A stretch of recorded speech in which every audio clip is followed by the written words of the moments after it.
உதகை வரும் சுற்றுலா பயணிகளுக்காக கூடலூரில் அமைக்கப்பட்ட இ-பாஸ் மையத்தின் சர்வரில் கோளாறு ஏற்பட்டதால் ஏராளமான சுற்றுலா பயணிகள் வாகனங்களுடன் அங்கு நீண்ட நேரமாக காத்திருக்கின்றனர். இதுகுறித்து செய்தியாளர் ஆல்வின் சுரேஷ் தரும் கூடுதல் தகவல்களை கேட்கலாம். ஆல்வின் சுரேஷ், அங்கு இருக்கக்கூடிய நிலவரம் என்ன? நீலகிரி மாவட்டம் கூடலூர் பகுதி என்பது 3 மாநிலத்தை இணைக்கக்கூடிய பகுதியாக உள்ளது.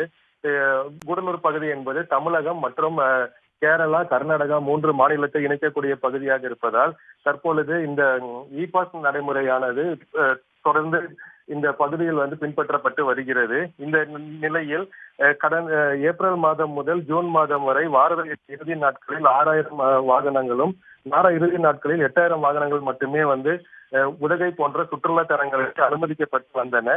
அவ்வாறு வரும் கர்நாடகா மாநிலம் மற்றும் கேரளா மாநிலத்தில் இருந்து வரக்கூடிய வாகனங்கள் அனைத்தும் இ-பாஸ் இருந்தால் மட்டுமே நீலகிரி மாவட்டத்திற்குள் அனுமதிக்கப்பட்டு வருகின்றன.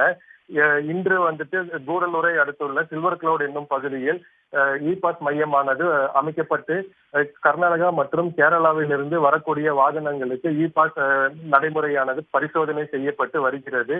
இந்த நிலையில் இன்று 2 மணி நேரம் திடீரென இ-பாஸ் சர்வர் வேலை செய்யாத காரணத்தால் ஏராளமான சுற்றுலா பயணிகள் 2 மணி நேரத்திற்கும் மேலாக அந்த பகுதியில் சார்த்து நிற்கும் அவல நிலை ஏற்பட்டது.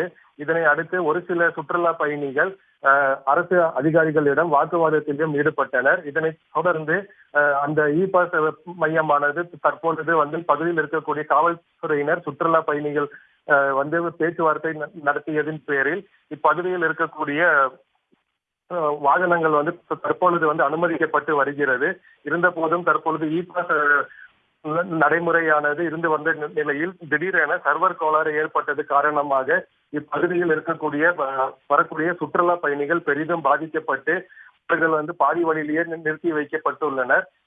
தற்பொழுது அந்த சர்வரானது சரி செய்யப்பட்டு இப்பொழுது ஒரு சில வாகனங்கள் மட்டுமே நீலகிரி மாவட்டத்திற்குள் அனுமதிக்கப்பட்டு வருகிறது. விவரங்களுக்கு நன்றி ஆல்வின் சுரேஷ். உடனுக்குடன் செய்திகளை தெரிந்து கொள்ள சன் நியூஸ் பெல் ஐகானை கிளிக் பண்ணுங்க.